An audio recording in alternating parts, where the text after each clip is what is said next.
as soon as I got to Japan, I saw the interest in people wanting to learn Mexican American culture, Chicano culture.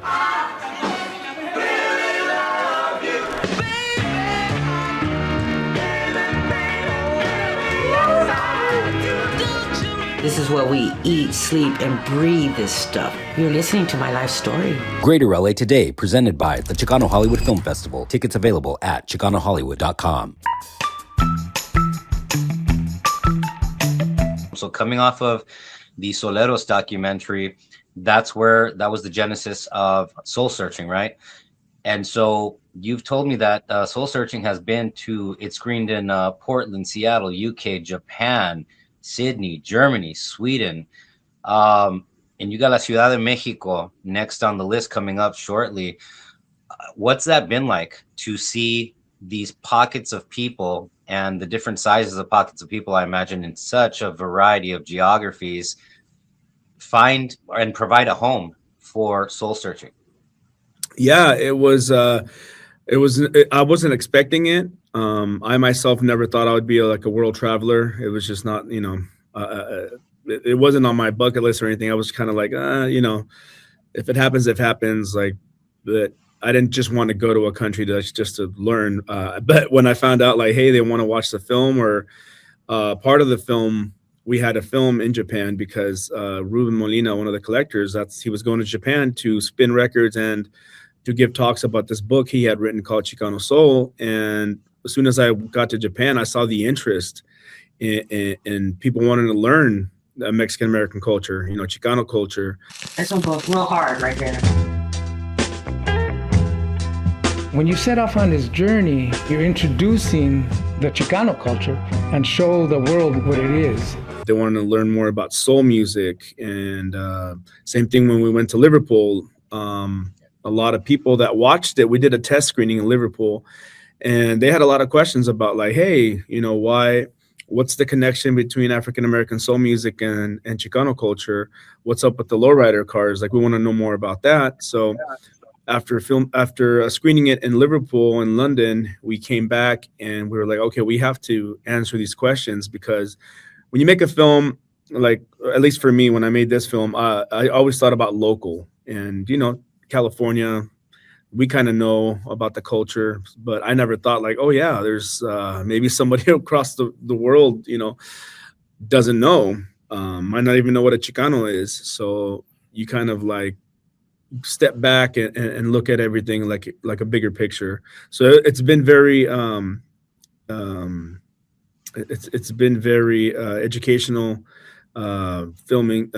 screening this film in like all these countries, and it's been a really great experience for all of us. Now, Jesus, you were telling me that it was like behind the camera was yourself and also your partner Alex Vigano, and you guys did everything from camera to lights to setting things up, and of course self-funding.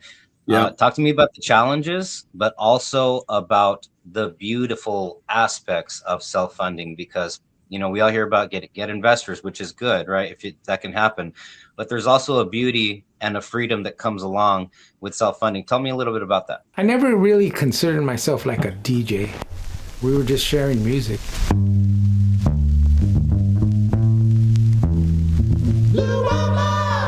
I am not a DJ. I'm a collector. Yeah, so money is always a challenge for us, for filmmakers, because we want to put out the best quality we can of a project, and that usually means having a crew, an experienced crew. Alex and I have been doing production for many, many years. I started in high school, from video production to actually working in TV stations as a teenager. I just had all that experience, and Alex, he's had all the experience as well. He's a teacher currently at a college here in the Bay Area. So we're like, man, let's just go for it. Like, we got the idea. Let's not wait around for funding. And that's another process too. Like when you apply for grants, apply for funding, like it's a lot of paperwork. It's a lot of, it's a lot of, paperwork. It's a lot of clerical stuff that as a creative or as a filmmaker, you might not have the patience for, or might not have the knowledge to do it. So I was like, instead of waiting around, like, let's just do it ourselves. you and I were having this conversation about, if you do have a financer or a producer, like they might have an idea of what the film should look like, and their opinions might be a little unwelcomed, or that might not be the right word, but they can kind of might change the vision that you might have, just because, like, hey, I'm the money person, I'm in charge. So that could affect like the outcome of the film. So for us, having that liberty of, hey, we're financing it, we're traveling on our own dime, so we can let's do this at our pace. Let's not be rushed about meeting a certain deadline. So yeah, I think that's the beauty of self-funding and being independent. Where can people check out Soul Searching? Wednesday, July 29th at 10:30 a.m. It's an early showing. It's I think that's opening day, the 29th, Wednesday.